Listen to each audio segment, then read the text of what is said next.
Have you ever looked at a clock and felt absolutely certain it was wrong, only to check again and question your own sanity? Marcus first noticed it on a Tuesday morning. His phone read 7:15. The kitchen microwave displayed 6:42. He blinked hard, assuming he'd misread one of them. But when his girlfriend Emma walked in, yawning and rubbing her eyes, she glanced at the microwave and said they had plenty of time before work. 7:15, Marcus thought. We're going to be late. But Emma moved with the casual slowness of someone who believed they had 30 extra minutes. She poured coffee. She scrolled through her phone. She wasn't rushing at all. At the office, Marcus arrived what felt like barely on time. His computer screen showed 8:30. His coworker Derek walked past, coffee in hand, and mentioned how nice it was to get in early for once. Marcus looked at Derek's smart watch as he passed. 7:53. The discrepancy gnawed at him throughout the day. Every clock he checked seemed to show a different time. Not wildly different, just off. 10 minutes here, 20 minutes there. Enough to make him feel like he was constantly running behind or inexplicably ahead. By Wednesday, the gaps had widened.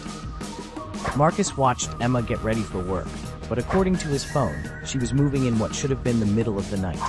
When he mentioned this, she looked at him with genuine concern and showed him her phone. 2 different times. Both of them certain they were correct. He tried to explain it to his doctor on Thursday. The doctor's wall clock read 3:20. Marcus's phone insisted it was 4:47. The doctor suggested stress, perhaps sleep deprivation.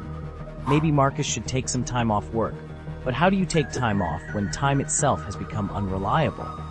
Friday morning, Marcus stood in his kitchen and performed an experiment. He gathered every timepiece in the house. His phone, Emma's phone, the microwave, the oven, the smart thermostat, his laptop, the old analog clock from the bedroom. He lined them up on the counter and stared. Every single one showed a different time.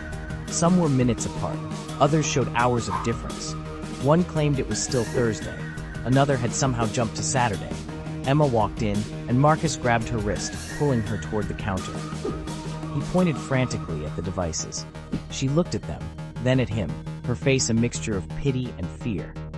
They all say 8:30, Marcus. Are you okay? But they didn't. He could see they didn't. Unless she was seeing something different. Marcus began to test people. He'd ask strangers on the street what time it was. Each person would check their phone or watch and tell him with confidence. But when Marcus looked at those same devices, he saw different numbers. Every single time. The realization crept over him like frost spreading across glass. It wasn't that the clocks were wrong. It was that time had become subjective, personal. Everyone was experiencing their own private timeline, and somehow, Marcus had become aware of it. Or perhaps he'd always been aware, and everyone else was blind to the truth. By Saturday, or what Marcus believed was Saturday, the temporal gaps had become chasms. He watched Emma move through what she believed was Sunday morning, while his phone insisted it was Friday evening. They existed in the same space, but were living hours, perhaps days apart. He tried to explain this to her one final time. She looked at him with tears in her eyes, and said something that made his blood turn to ice. Marcus, the accident was 3 days ago. You need to let go. What accident? But even as he asked, fragmented memories began surfacing. A car, a truck running a red light, the sound of metal tearing, the feeling of time stretching, slowing, fracturing into 1,000 different possible moments. Marcus looked at his phone, looked at the microwave, looked at the analog clock on the wall. Each one was counting backward now, each one showing a different speed of descent. All of them approaching the same moment from different angles. 7:33 on Tuesday morning. The exact minute before the collision. Time, Marcus realized, wasn't moving forward anymore. It was collapsing. Every clock was showing him a different path through his final moments, stretched and distorted across days that didn't exist. He was experiencing every possible second of his death simultaneously, and his mind had fragmented to perceive each one separately. The clocks continued their countdown. Emma reached for him, but her hand passed through his shoulder like smoke. Marcus looked at his phone one last time. 7:33, Tuesday morning.